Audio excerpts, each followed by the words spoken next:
Embossing is a very simple technique that, in my opinion, has a nice wow factor to it. We're going to compare Ranger's gold and silver embossing powder. First, we need a stamp, and it could be any stamp, whether it's solid or an outline image will work.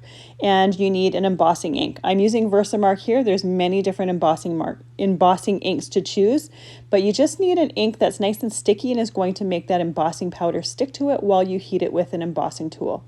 Once I have that image stamped, I pour the powder on top of it.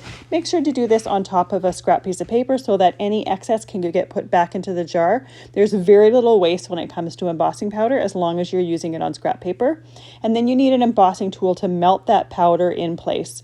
You need an embossing tool. It will not work with a blow dryer. I worked in a scrapbook store for many years, and that was one common question.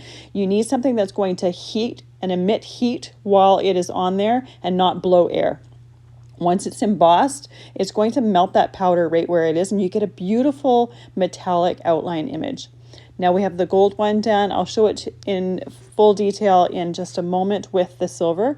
We're going to repeat that same process with the silver powder. So I stamped with my sticky ink, I poured the powder on top of there, flick the excess off, and put the excess back into the jar.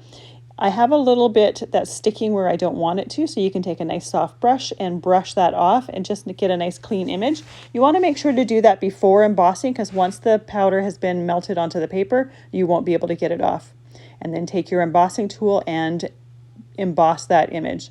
Once your tool is heated up, you'll notice that it embosses quite a bit quicker than when it is cold. But there we have a beautiful gold or silver embossed image.